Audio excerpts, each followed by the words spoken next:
Well, good afternoon, everybody. I want to have a little discussion today, and I want to talk about one of the premier issues that we will be voting on. Um, I don't know if it's on the ballot per se in this sense, but it is at the core of our moral conscience, and it will be a part of legislation. So I think that it is it is calls to go a little bit deeper in our understanding. Again, I bring this mantra before us all the time, taken from Hosea 4:6, that our people, or my people, God says, my people are destroyed for a lack of knowledge or a lack of information. And not only does the person become distorted, or do they expire, but their children, they expire as well, because what we don't understand is that we are all attached. And so the things that we fail to do, it actually fails for our children as well.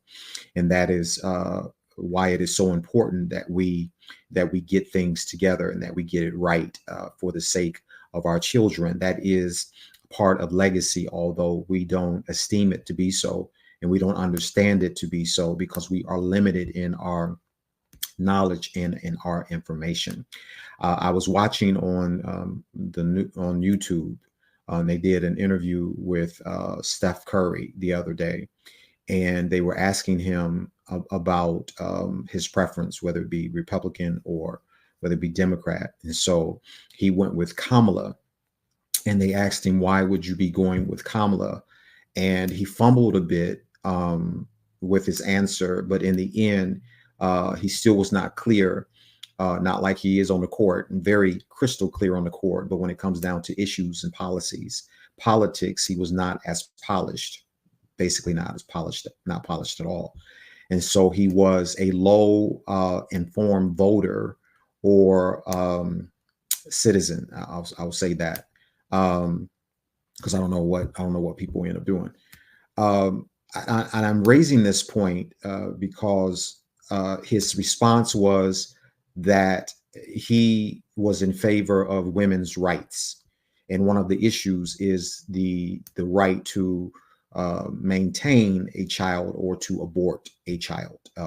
That should be given over to the woman, because it is her body.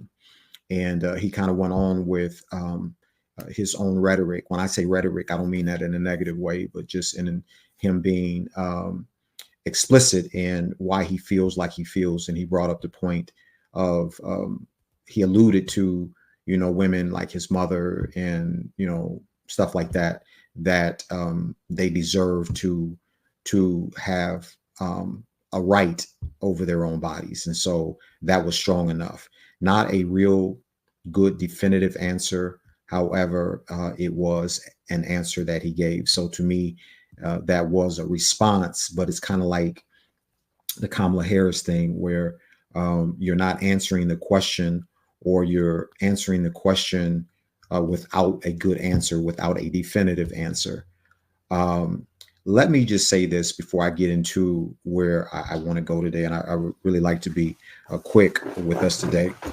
Uh, I am I am not a politician, and my input to what is going on in the world today will have a biblical slant to it. It will have a spiritual slant to it. So, although I am abreast in policies to some degree and what's going on in the world, because I do keep up with current affairs or events, I am not glued to it. there is a there is another side to me, which is spiritual, and so that takes precedence over everything else. I don't lean towards Republican or towards Democrat. I'm more independent in my thinking, because at the end of the day, it goes back to another one of my mantras, that according to the Psalmist 127, part B of that, if the Lord don't keep the city, if the Lord uh, if his hands is not on the city won't be kept. So a lot of times we feel like by putting certain people in office and giving them certain responsibilities and these certain think tanks and legislations and branches and all this stuff that we put in place to help govern our day to day, that does not always work. Actually, it won't work at all unless God has his hands in it. So unless God builds the city, the building of the city goes on to be in vain. And I'm paraphrasing that. So in other words, you need the favor of God, the hand of God. You need God's mind, his touch, his power, his strength, his direction, his wisdom.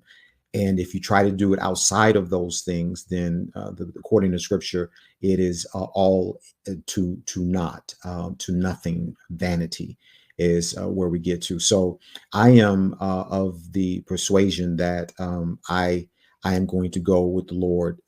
I hear the rest of it, and it is very critical. Don't get me wrong, because God has given a lot of this over to us, basically to write our own destiny, to pave the way for our own destiny. And a lot of times we don't understand that, but God gives it over to you. It's the same thing that he did in First Samuel chapter number 8, when they were asking for a king so they could be relevant with all the other nations that was around them. God said, no, I don't want you to do that. I would rather for you to trust in me and to be led by me, to be governed by me, which is a theocracy. And sometimes a theocracy can have the appearance of a dictatorship, but I love and I embrace the dictatorship of God over man.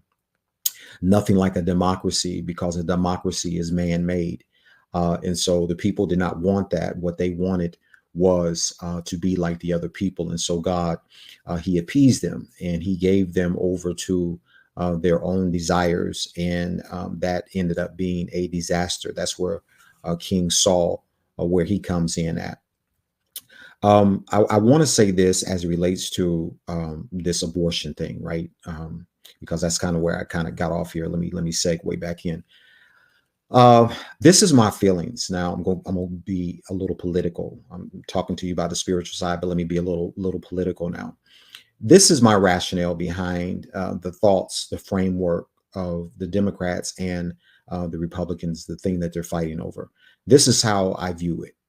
I don't believe that the Republican Party is saying that they are against abortions carte blanche. I do believe that they are receptive to abortions conditionally. I think the issue that we are having is an issue in what they are saying without uh, fleshing it out. It is an issue of responsibility. Okay.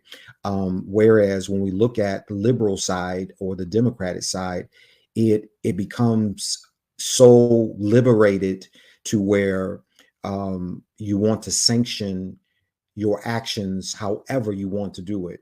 So there is no more, there is no longer a conscious effort to do the right thing. And that would prevent, in many cases, you getting pregnant at all in the first place. And so a lot of people, they will neglect responsibility. And so with that neglect on the blue side, what they're going to say is that I want to have control over my own body. But with that, the consideration to also be taken account for is, were you responsible when you were laying down? Because if you are responsible when you're laying down, then perhaps you would not be faced with the issue of abortion later on and have to rely upon a system or a structure to give you the right of way to now scream, I have the rights over my own body. If I want to keep the baby, I can keep the baby. If I want to abort the baby, I can abort the baby. Again, it is an issue of responsibility to me. So I don't think that the Republican side is saying that in certain cases, unique cases, that it's not a good thing or perhaps even the best or right thing to abort a child. I think they are making an issue. Their case is relegated to a responsibility thing. And I don't think there's enough that is being said about this. We are fighting over uh, the minor instead of over the major. The major goes much deeper than the minor. The minor is once you're pregnant, however that was, whether you were not responsible or whether something happened to you, and it is not a welcoming experience that you would deliver. It is still the minor piece of it. The major piece of it is how do we get in front of it before a lot of those things happen.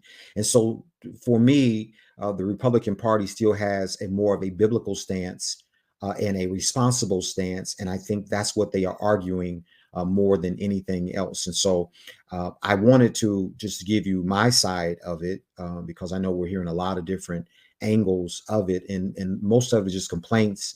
And it's, I want a voice and all this stuff. And I want to come at it from a peaceful place. Is so much hatred being spewed right now, so much dissension.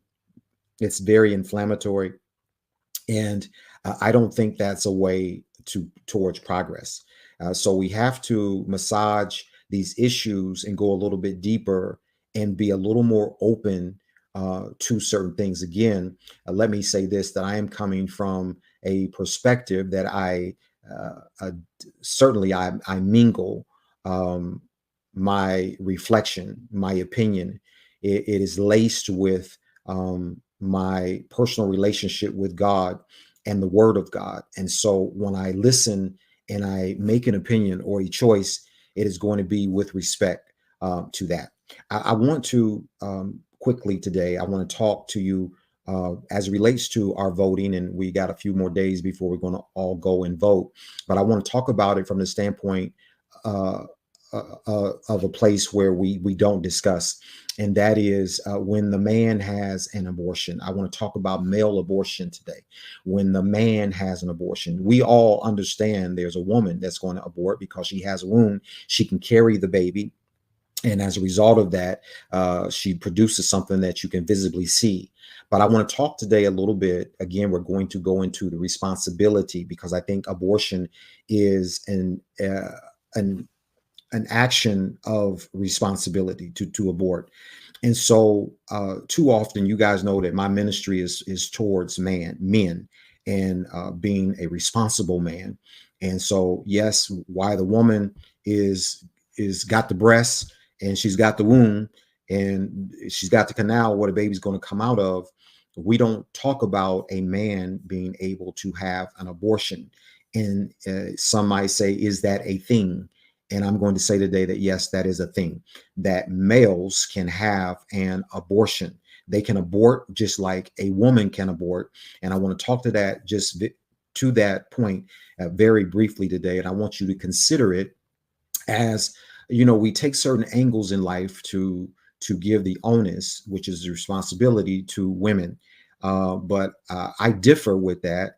And I feel, again, the responsibility for the current condition where we are today, the onus of that is on the man. If I say this often, because the man is out of place, the woman is misplaced, and the children are displaced. I'll say that again: because the man is out of place, the women are misplaced, and the children are displaced. It is a ripple effect. And so you look around and you say, well, she aborted, but she had an abortion, or she's struggling with an abortion, or she's traumatized by an abortion, and all these things. But it all comes back to a behavior that was not dealt with properly. And so I want to deal with that, because a woman cannot get pregnant on her own. Either she gets pregnant because you have a man out there that is deranged and mannish and all these different things, and they are persuasive, or they are relentless, meaning that they're going to take what they want, and that's not given to them, or they're going to say all the things that women, which I call silly women at this point, that just wants somebody to say something very nice to her, because she hasn't had anything nice said to her, and all that stuff that they do. And after about 30 minutes of sweet talk, the pants is sweet talked right off of them, and the skirt comes up, and the rest of the story. And so now you're in a peculiar place, and I got to figure out how am I going to do life going forward. Where there is a responsibility that the man has in this as well. And so let's just talk a little bit when the man has an abortion, and that is a thing, whether we believe it's a thing or not. I want you just very quickly go to Genesis 38, chapter 38, beginning at verse number 8. And I talked a little bit about this in my last message. Verse number 8 says, and Judah said unto Onan, which was his son, go in unto thy brother's wife and marry her and raise up seed to thy brother. Raise up seed to thy brother. And Onan knew that the seed should not be his. And it came to pass when he went in unto his brother's wife that he spilled, underscore that he spilled it on the ground, lest that he should give seed to his brother. And the thing which he did displeased the Lord, wherefore he slew him. The Lord slew him also, just like he did his brother because was a wicked man. Now, the word spill here, when we look at it in our English vernacular, the meaning of that is coitus interruptus, and it is stopping intercourse before ejaculation. I'm gonna say that again because herein is the responsibility and the abortion. The word here that he spilled is translated here in the Hebrew in the English from the Hebrew as coitus interruptus, and it is stopping intercourse before ejaculation. Now, I know I'm talking to an audience that all of us know what I'm talking about. I'm speaking real good English right now, and it's so often, especially young boys that start having intercourse and as teenagers, they think about or they feel that they can have control enough to pull out. Okay, y'all know what I'm talking about. Well, I'm gonna pull out because I don't want her to get pregnant, but it's feeling so good that you can't pull out, or you have what is called premature ejaculations. At the end of the day, I ain't trying to get into no health course here. At the end of the day, there is the seed. When we look at this, Judah now, because his son, which was married to Tamar, and according to the custom, you are to maintain the legacy or the line, the lineage. And so if one son dies, the next son in line, he takes on the sons that died his wife. And so Onan here, he had an issue because according to the custom, he said, but it's not going to be my seed. It's going to be the seed of my brother. And I don't want that.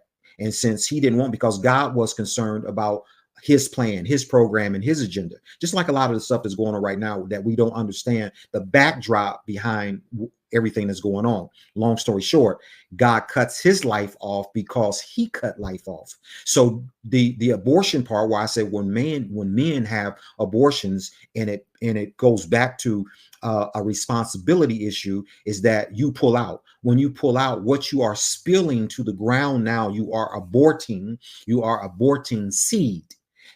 Now, that's the seed that goes into the sperm, that goes into the woman. You are to seed the ground for it to germinate and to bring forth fruit. It goes back to Genesis 1, where he says, be fruitful and multiply and replenish the earth. Okay, so that is a commandment from the Lord that he wants you to do. Now, when you start to take things in your own hand, because we are limited, then that means you don't have full knowledge and understanding of God's plan. So what you do is you enjoy the pleasure of doing what you, and I'm not even sure in this case, I'm sure Onan enjoyed the physical act, but the whole thing about, the seed not being his, is superseded him, the the extent of the pleasure.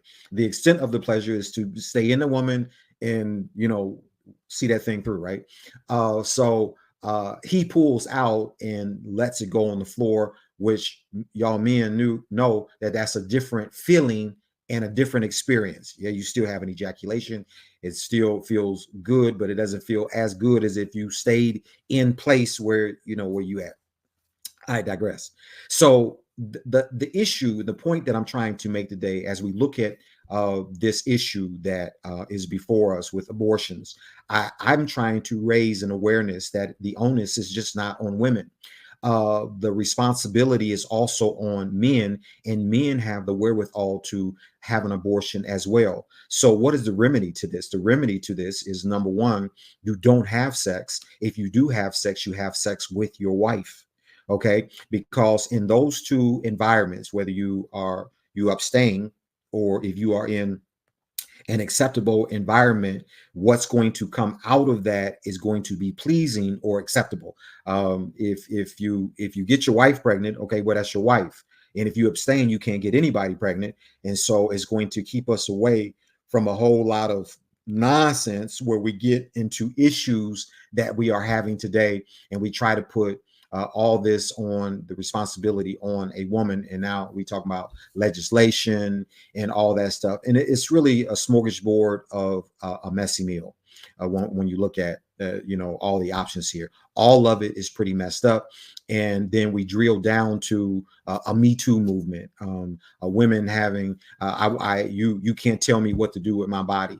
When we're majoring in the minors. We're not majoring in the majors. The majors is being responsible. I hope y'all hearing what I'm saying. It's not you having authority over yourself. It's you making the right decisions for yourself. It's the man making the right decisions for himself and for you. And I think once we look at all that, then we cut out 70% of this abortion issue anyway. Now, you do have that percentage or proportion that are knuckleheads out there that are mentally touched and deranged, and they just gonna do stuff that we got to figure out what we're gonna do with these folks. Okay, that is a whole different story. And hence, as I close here, I think that the Republican Party is not opposed to that. And I don't think they're arguing abortion to the extent of a woman does not have control over her body.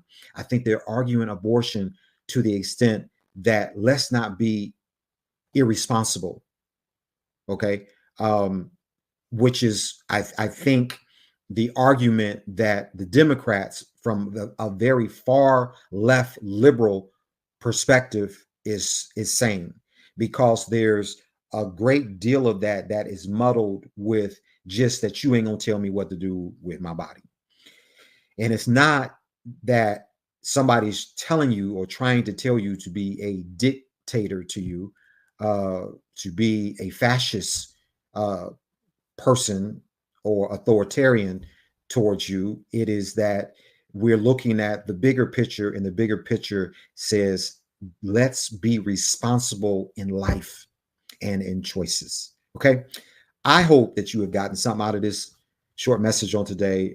I want you to remember that I love you so much, but God loves you so much. I want you to go in God, go in his peace, go in his love, go in his understanding and his wisdom. But most of all, I want you to go in God's grace. I am Dr. Donnie Eatman, and I am the face of Face to Face Ministries. I want you to share this message with some of your friends on the other side, your constituents that may not share your same opinion. I want you just to share it, and so they would have a different perspective of thinking, if you will. Share with a neighbor, a friend, or an enemy. Until we meet the next time, God bless. Shalom.